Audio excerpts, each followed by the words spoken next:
नमस्कार, मैं हूं शरद द्विवेदी और हमारी विशेष प्रस्तुति है प्रभु आनंददाता। इसमें आपका बहुत स्वागत है। नवरात्रि का पर्व हम विधि विधान पूर्वक धूमधाम से मना रहे हैं। आपको शुभकामनाएं दूसरे दिन भी नवरात्रि की। आज हम जिस विषय पर मानस मर्मज्ञ और भगवत गीता के अद्भुत अध्येता प्रोफेसर सुरेंद्र बिहारी गोस्वामी जी के साथ चर्चा करेंगे, वो विषय है घर में शांति लक्ष्मी की स्थापना। ये विषय उन्हीं से चर्चा के दौरान इसका उद्भव हुआ है।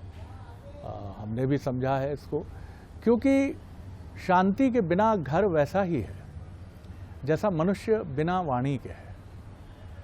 हमारे पास सब कुछ है, लेकिन अगर हम अपने को अभिव्यक्त नहीं कर पा रहे हैं तो बड़ी तकलीफ होती है, बड़ा कष्ट होता है। और वो घर जो महल जैसा विशाल है, जहाँ वैभव की तमाम जो साधन है, संसाधन है, वो मौजूद है, लेकिन वहाँ शांति नहीं है। जो वो गज़ल हमको याद आती है कि सीने में जलन, आँखों में एक तूफान सा क्यों है, इस शहर में या इस घर में हर शख्स परेशान सा क्यों है। तो जब सब कुछ है तो परेशान क्यों है?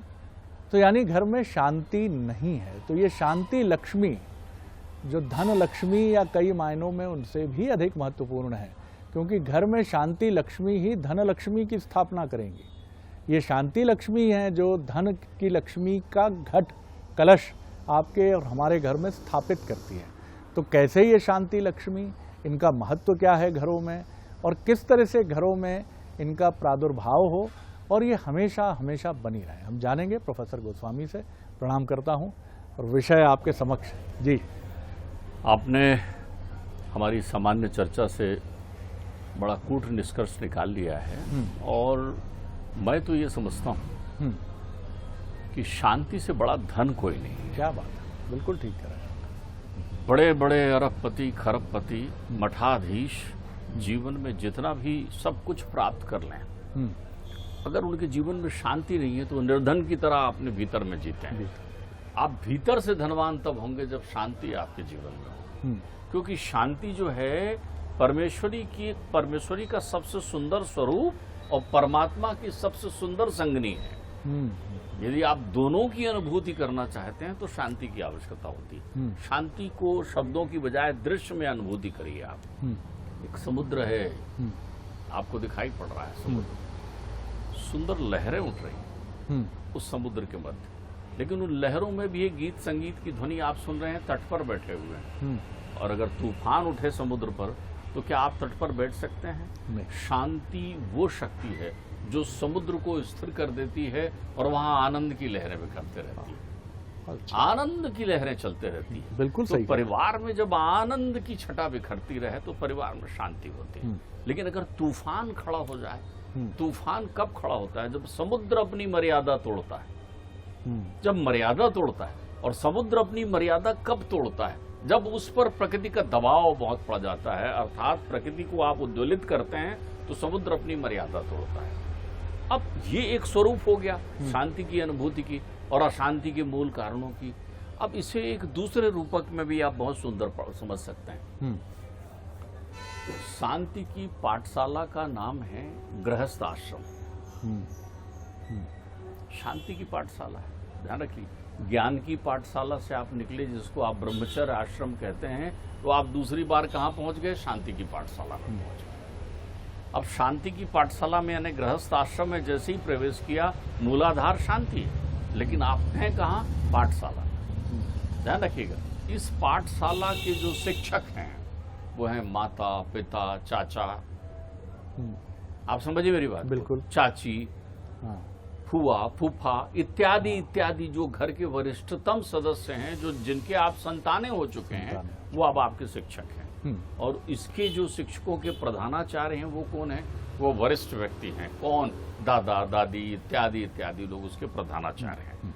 वो आपकी कक्षा बहुत कम लेते हैं, लेकिन जब भी लेते हैं उनकी वाणी में बड़े मिठास के साथ कक्षा लेते हैं। वो वहाँ हस्तक्षेप करते हैं शिक्षकों को, जहाँ देखते हैं कि किसी शिक्षक को बताना है कि अब तुम विलंबित हो गया, अब ये पाठ नहीं, ये पाठ पढ़ो, तो वो उनको देते हैं। वो प्रशिक्षकों के भी प्रशिक्षक होते हैं। तो अब शिक्षक के पास है कौन? युवा विद्यार्थी, आज के नए विद्यार्थी जो पढ़ने जा रहे हैं, जिनके जीवन में जो कुछ भी अनुभव है वो सुना हुआ है। यह वो अनुभव है जो वो छद्म रूप से देख रहे हैं, जो यथार्थ नहीं है, जो यथार्थ नहीं है, जो माया के आवरण से ढके हुए अनुभव हैं। उनको बहुत सारे मुस्कुराते चेहरे दिख रहे हैं जो उनसे मिलने आ रहे हैं, कह रहे हैं क्या चल रहा है तुम्हारे घर, हमारे घर तो कितना आनंद है। हमने ये मान लिया कि उनके घर आनंद है, जबकि वो तुम्हारे घर के आनंद को देखने आ रहे थे और द्वेषवश तुम्हें ऐसा परिभाषित कर रहे थे। भीतर से वो खोखले हैं।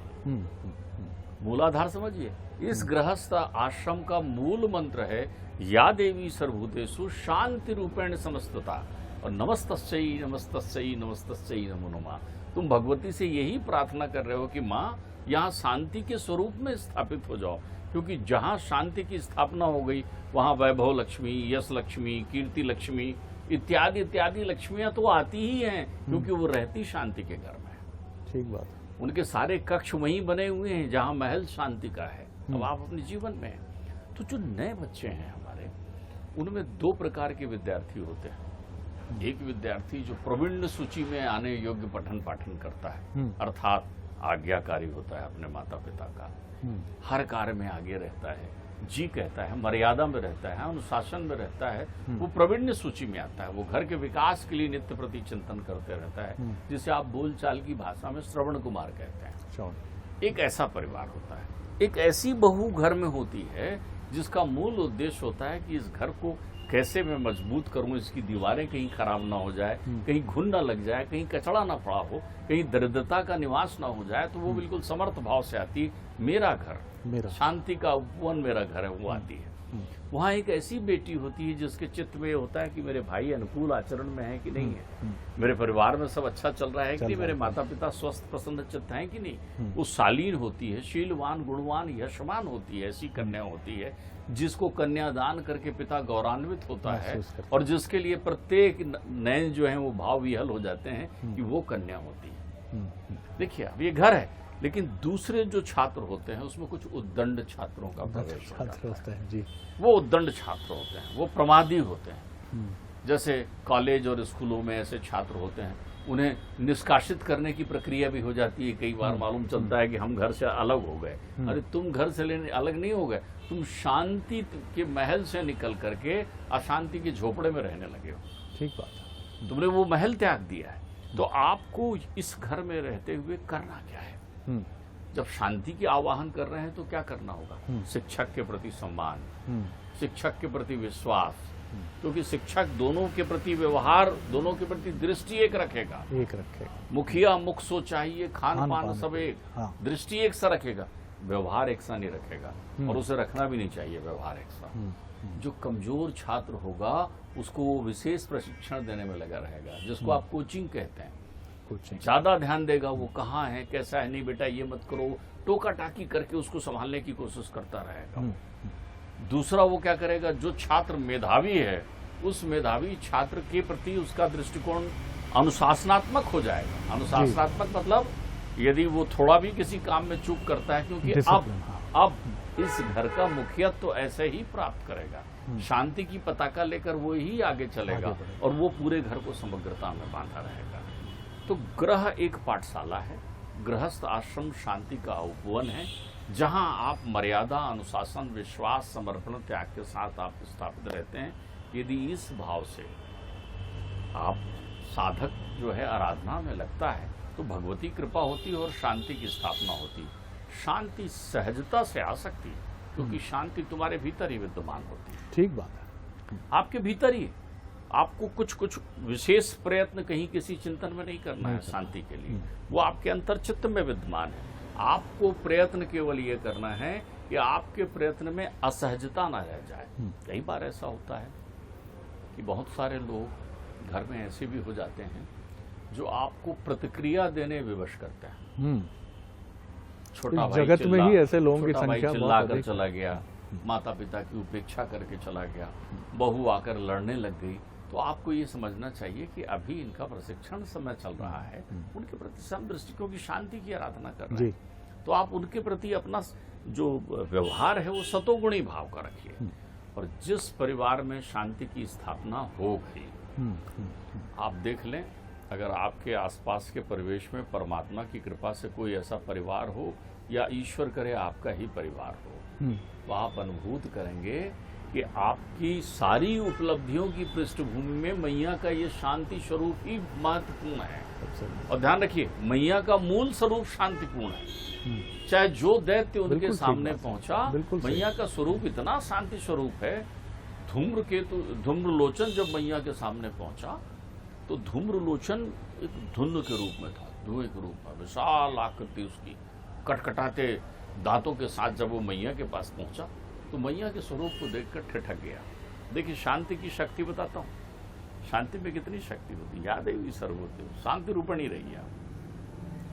मैया उसको सहजता से उसकी बात सुनती है कि देखिए, आप मेरे साथ चलिए, और नहीं तो जो है मैं बाल पकड़ के ले जाऊंगा, केश पकड़ के ले जाऊंगा, उठा लूंगा, इधर ले चलूंगा, आप जान नहीं रही हैं। सारी चीजों का माँ शांत रहती और शीतलता के साथ मुस्कुराकर केवल ये कहती है, कहते रहोगे क्या बेटा, करो, या तो जाओ और उनको बता दो, उन्हीं को भेजो, शुंभ निशुंभ को, और नहीं तो कहते रहोगे क्या, तुम्हारे स्वामी ने आज्ञा दी है, तुम करो। और दैत्य जब उद्धत होता है उनकी तरफ तो मैया केवल एक नाद करती हैं, उनके हुंकार मात्र से वो दैत्य भस्म हो जाता है। तो शांति निर्बलता नहीं है, शांति के जिसके परिवार में शांति है वो सबसे बलवान व्यक्ति मानिए आप उसको। उसके चेहरे का तेज, उसके परिवार का वातावरण, उसके बच्चों का सौहार्द, नम्रता, शांति का एक नम्रता, विनयता, सरलता, मधुभाषण करना, ये सारी चीजें शांति की प्रक्रियाओं में होती है। उस परिवार में होता क्या है, अनुमंता पिता पुत्रो, वहां पिता को की आज्ञा से, अनुमति से, उनके अनुसार चलने वाला पुत्र होता है उस घर में। ठीक बात है। अनुमंता पिता पुत्रो, वो अनुमति लेकर चलना होता है। और माता पुत्रो सन्मना, माता के मन से चलने वाला पुत्र हो जाता है। आपकी इस बात से बड़ा सुंदर विचार मन में आया। अब इसकी शास्त्रोक्त क्या उदाहरणा है, मैं तो नादान व्यक्ति हूँ, उससे परिचित नहीं हूँ, लेकिन मैं ये सोच रहा हूँ आपकी इस चर्चा से, पिता पुत्र के अनुशासन से, कि कितना सुखद संयोग है कि नवरात्रि का समापन नवमी से होता है और एक ऐसे अभिन्न व्यक्तित्व राम से होता है कि जो अपने पिता के कथन के अन्य उपासक हैं। हनुमंतो पिता पुत्रो, तो शांति उनके यहाँ निवास करती है जी। अब देखिए कितना बड़ा विस्फोट हुआ वहां। तो स्थिति ये हो गई कि लक्ष्मण ने ये तक कह दिया कि आप नहीं करेंगे तो मैं युद्ध करता हूँ, विद्रोह करता हूँ। और देखता हूँ वाल्मीकि रामायण में तो बड़ा विहंगम इसका प्रसंग वर्णित है, लेकिन वहां कितनी शांति। दशरथ हिल नहीं रहे हैं अपने बिस्तर से लेटे हुए, उठ भी नहीं रहे हैं। केकई उसको भवन से दशरथ के पास से जा ही नहीं रही है। महतारियां कोई राजा से मिलने नहीं जा रही, निवेदन करने की दुहाई हो दुहाई हो। सब यंत्रवत है सारी प्रक्रियाएं, क्योंकि सब सहज है, सब प्रकृति की आराधना करने वाले हैं। बहुत अच्छा, सब सहज हैं, कोई उत्तेजित नहीं हो रहा है। अपने घर में तो इस रूप में बैठे रहते हैं कि अगर मान लीजिए देवरानी के साथ कोई जोर से बोल रहा है तो जेठानी आनंद लेना चाहती है तो देवरानी के पास पहुंचेगी, जाके बोलेगी तुम क्यों सहती हो इतना, तो देवरानी उठ खड़े होगी बलबलाते हुए, मैं क्यों, अब उसका आनंद ले रही हो। फिर जेठानी के साथ कुछ हो रहा है तो देवरानी पहुंच जाएगी। नंद भाभियों के बीच इस प्रकार वहां द्वेष का जहां विद्यमानता हुआ, सहजता छोड़ दिया आपने। और राम से बड़ा शक्ति का उपासक त्रिलोक में कोई नहीं। ध्यान रखिए, तीनों लोक में, क्योंकि शस्त्र जिसके कंधे पर नृत्य करते हैं वो शक्ति के बिना नृत्य नहीं करते। राम के तो श्वास श्वास में शक्ति बसी हुई है। राम अनंत शक्ति साधक हैं, इसीलिए शक्ति अपने दसम स्वरूप में राम को जय सिद्ध कराती है, जया बनकर आती है। उस दिन जया का प्रकाट होता है। रण में दिखते हैं राम, सबको काटते पीटते और रावण का वध करते, लेकिन दिव्य मुनि देखते हैं कि गढ़कालिका तो जो है अपनी प्रसंग में खड़ी हुई है और ऐसा भरते चली जा रही है सब तरफ। आप भूल रहे हैं, कुंभकर्ण ने अपने भाई को जागते ही कहा था, अरे तू अंबिका का हरण करके ले आया।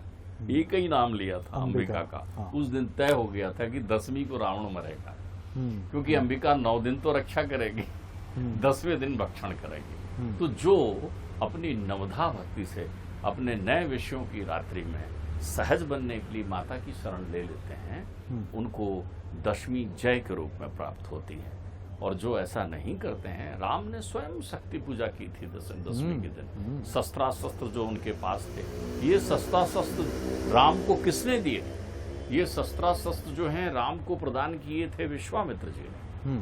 और विश्वामित्र ने जो ये शस्त्र प्रदान किए थे, ये सारे शस्त्र लाकर, देखो राम अपने साथ कोई भी चीज अपने पिता की नहीं लेके गए, अयोध्या की कोई चीज लेके नहीं गए, आप ध्यान रखिएगा, राम कोई चीज नहीं ले गए। तो जब राम ने जो दान किया वो भी अयोध्या का दान नहीं किया, जो उनको अपनी ससुराल से मिला हुआ था, जनक जी ने दिया था, जो रथ दिया था, जो हाथी दिया था, जो गांव दिए थे, वो सब उन्होंने दान कर दिया। उन्होंने कहा भाई अभी अब मैं यहाँ राजा नहीं हूं, तो उन्होंने सब दान किया। वो जितने आभूषण मेरी मैया ने धारण किए थे, जो उनके मायके से उनको मिले थे, सब उन्होंने दे दिया। तो वो शस्त्र भी राम नहीं लेते यदि वो, क्योंकि पिता की आज्ञा जो थी वो पूरा सिरोधार्य करना था। वो शस्त्र रखे हुए थे वशिष्ठ जी के यहाँ। तो वो लक्ष्मण को कहते हैं, जाओ लक्ष्मण वो अपने अस्त्र शस्त्र ले आओ। उसमें कौन से अस्त्र शस्त्र हैं? 2 अजय धनुष हैं वहां पर, जो उनको जो है उस स्वरूप में प्राप्त हैं, जो शिव के द्वारा शोधित धनुष हैं, वो अजय धनुष।